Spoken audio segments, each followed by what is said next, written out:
Pai do Senhor, meus irmãos, estou aqui para gravar mais um vídeo da Palavra do Senhor. Estou aqui no Vale de Quitionha, cidade de Felisburgo, né, fazendo um trabalho missionário para o Senhor. Não fizemos evangelismo, meus folhetos acabou hoje. A gente está aqui com restrição, né, por causa do coronavírus, medidas restritivas do decreto municipal, mas se a gente vai entregar o folheto igual eu entrego sozinho, pode, né? Mas faltou o folheto e não está tendo culto, né? O decreto impediu os cultos na igreja. E como eu não fiz evangelismo, ia subir no monte para orar, mas choveu, aí mais cedo não deu para ir no monte orar. Falei, tem que fazer algum videozinho essa semana para tá passando para os irmãos. E eu quero ler um texto, é um texto até curioso. Eu gosto de citar algumas curiosidades bíblicas nos meus vídeos no YouTube, né? E também no Facebook. Eu quero dizer para vocês que eu quero nessa feita falar sobre o espinho na carne do apóstolo Paulo. Olha o que está escrito em 2 Coríntios 12, versículos 7 ao 10. E para que não se me ensoberbecesse com a grandeza das revelações, foi-me posto um espinho na carne, mensageiro de Satanás, para me bofetear a fim de que não me exalte. Por causa disso, 3 vezes pedi ao Senhor que o afastasse de mim. Então ele me disse, a minha graça te basta, porque o meu poder se aperfeiçoa na fraqueza. De boa vontade, pois, mais me gloriarei nas fraquezas, que para que sobre mim repouse o poder de Cristo. Pelo que sinto prazer nas fraquezas, nas injúrias, nas necessidades, nas perseguições, nas angústias, por amor de Cristo. Porque quando sou fraco, então é o que sou forte. Esse é um mistério bíblico, né, irmãos? Que, segundo alguns teólogos falam, né, que ninguém sabe qual é este espinho na carne que Paulo tinha.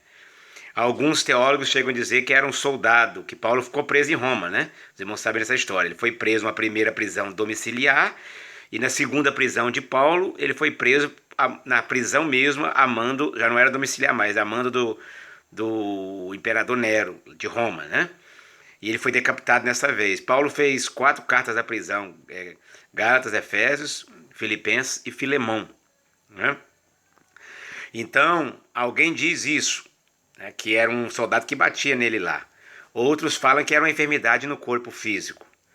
Existem algumas coisas na Bíblia, irmãos. A Bíblia diz em Deuteronômio 29, que as coisas reveladas pertencem a nós e as coisas encobertas pertencem a Deus. As coisas encobertas pertencem ao Senhor e as reveladas a nós. Deuteronômio 29. Mas, irmãos, se a gente for analisar a Bíblia certinho, esse espinho na carne de Paulo aqui não é um mistério bíblico. Não. Ele não é um enigma bíblico. A gente entende que isso aqui é uma enfermidade física. Paulo pede por 3 vezes, irmão. Quando o judeu chega a pedir a Deus 3 vezes uma mesma coisa na oração, é porque ele não está aguentando mais. O brasileiro não, o brasileiro aqui, por exemplo, é São Pidão. Você pede uma casa a Deus, um carro, um emprego, um casamento. Você ora de manhã, na hora do almoço, de noite, amanhã, depois da manhã. Pede os irmãos para orar para você. Você fica um mês, a semana, 6 meses, um ano, orando pela mesma coisa. Judeu não, ele pediu, por exemplo, eu quero um emprego. Ele orou, quero um emprego, pronto. Ele já não vai orar por emprego mais. E Paulo pediu 3 vezes para tirar esse espinho da carne dele. Então era uma coisa que estava incomodando ele. Acredito eu que dá a entender no texto que era uma enfermidade.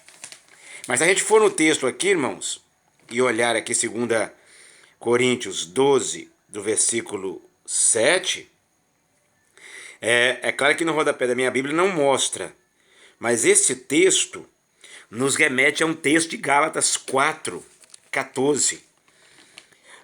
Olha só a enfermidade de Paulo aqui. Gálatas 4, versículo 14. Agora já é outra igreja. Lá era a igreja de Coríntios, que eu li para os irmãos, né? 2 Coríntios 12, do 7 em diante. Aqui é Gálatas 4, do 14 ao 17. E posto que a minha enfermidade na carne não nos foi uma tentação. Tá vendo, irmão? Então é um texto correlato àquele lá. Você está entendendo? Né? Então Paulo está dizendo que é uma enfermidade. Porque texto sem contexto é pretexto para heresia. Lá ele fala de um espinho na carne.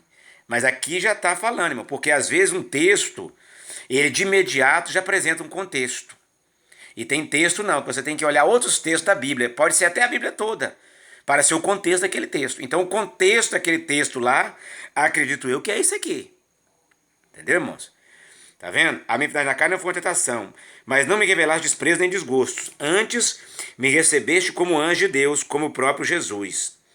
Que é feito, pois, da vossa exaltação. Agora Paulo vai falar que enfermidade que era. Tá vendo, irmão? Verso 15, Gálatas 4, versículo 14 e 15, hein? Pois que é feito, pois, a vossa exultação? Pois eu dou testemunho de que, se possível fora, tereis arrancado os próprios olhos para me dar. Os próprios olhos. Tá vendo, irmão? Então a gente entende na Bíblia Sagrada que Paulo, você vê que Paulo pegou em Atos capítulo 9, antes de Paulo se converter, ele pegou cartas em Jerusalém com os fariseus, com os principais das sinagogas lá, com o sumo sacerdote, para perseguir os cristãos. Né? Então ele saiu de Jerusalém para a cidade de Damasco, capital da Síria. No meio do caminho, Deus apareceu para ele. Jesus apareceu para ele e falou assim: Saulo, Saulo, por que me persegue? Dura é para ti recalcitares contra os teus aguilhões. Isso aí é uma outra mensagem. Né? Aguilhões, recalcitares, isso aí deixa para outra hora, né? E Paulo caiu cego. E levaram ele para a casa de um discípulo lá, um crente, né, em Damasco. Aí Deus mandou Ananias, depois de 3 dias, lá orar por Paulo, para recuperar a visão, que ele ia ser um grande pregador da palavra. Ananias ficou com medo, era um discípulo de Cristo? Não. Esse homem assolou a igreja, matou muita gente. Quando mataram Estevão, ele concordou com a morte de Estevão e assim por diante. Aí Deus falou assim: não, agora ele é crente. Jesus falando para Ananias. Agora ele é um vaso escolhido para mim. Eu vou mostrar para ele quanto importa é sofrer pelo meu nome. Tá vendo? Aí os teólogos, a grande maioria, eu também concordo nessa linha. Claro que a Bíblia, irmão, não fala que o espinho de Paulo na carne era essa enfermidade. Mas a gente seguir os contextos do texto do espinho na carne, como só fala uma vez na Bíblia sobre espinho na carne, a gente tem que pesquisar mais. E agora fala em Gálatas 4, 14 e 15, que Paulo tinha um problema de vista. E possivelmente é essa aí. Ananias foi e orou por ele. Atos capítulo 9. Ele recuperou a visão, mas ficou uma sequela. Ele ficou com problema de vista. Alguns teólogos chegam a dizer que as últimas cartas de Paulo, até algumas dessas da prisão ali mesmo, ele ditava algumas partes. Ele não estava conseguindo escrever porque ele não enxergava direito. Então, quando Ananias orou por ele, ele recuperou a visão, para ser um pregador, para andar, fazer algo de Deus. Só que ficou uma sequela, como se fosse, por dizer, hoje uma catarata, hoje, né? Naquela época não tinha essa linguagem, cataratas, né? Então, os teólogos, a maioria deles, até os americanos, e alguns dizem que esse espinho na carne, possivelmente, não estou afirmando que é, mas eu também penso, no meu ponto de vista, esse espinho na carne de Paulo seria esse problema de visão que ele tinha.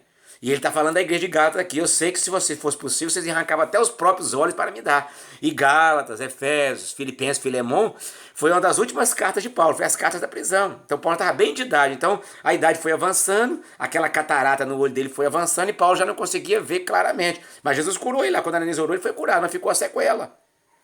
E ele pediu a Deus 3 vezes lá em 2 Coríntios 12, versículo 7 em diante, né? Para tirar esse espinho na carne dele. Aí Deus falou assim: não, Paulo, a minha graça te basta, porque o meu poder se aperfeiçoa na sua fraqueza. Então eu entendo que esse espinho na carne de Paulo era um problema de vista, Gálatas 4, verso 15. Entendeu, irmão? É igual o pessoal fala: quem escreveu o de Hebreus? Lá está escrito anônimo, né? Claro que, irmãos, o ensinamento ali está dizendo tudo que é Paulo. A Bíblia só não diz Paulo, né? Está escrito ali anônimo, né? Mas na minha mente é Paulo, irmão. O linguajar é de Paulo. No final lá da carta lá dos Hebreus fala de Roma. Paulo esteve em Roma, pregou em Roma, abriu, foi que levou o cristianismo para Roma. Você está entendendo, irmão? Então tem coisas na Bíblia, eu quero dizer com esse vídeo aqui, que aparentemente são coisas, enigmas. E não é.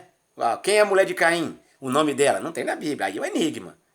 Aonde foi enterrado os ossos de Moisés? É um enigma. E outras coisas mais. Mas este de Paulo já está respondido, irmãos. Na minha visão, é isso aqui e ponto final. O espinho na carne de Paulo seria o problema de visão. Eu não acredito que alguns teólogos igual chegam a pregar que era um soldado que batia nele lá. Não, aqui ele fala essa enfermidade. Então eu linko esse texto com o texto lá. Gálatas 4, 14 e 15 eu linko lá com 2 Coríntios 12. Estão entendendo, meus irmãos? Que Deus possa abençoar a vida de cada um. Que vocês possam ter um domingo abençoado, dia 21 de março de 2021. Seja abençoada a tua vida para a glória de Deus. Orem por nós. Aqui tem restrição, não está tendo culto nas igrejas. Graças a Deus, as igrejas, os estados que não fizeram esse lockdown de fechar as igrejas, que as igrejas não precisam fechar, irmão. Na igreja tem álcool em gel, a maioria tem medidor de temperatura, tem distanciamento, né? Das cadeiras. Nos lugares que precisava não tem, né? Mas vou deixar para quê? Deixar isso quieto, né? Isso aí tá tudo na mão de Deus também. Mas o importante é nós estarmos aqui adorando e servindo o nome do Senhor Jesus. Amém?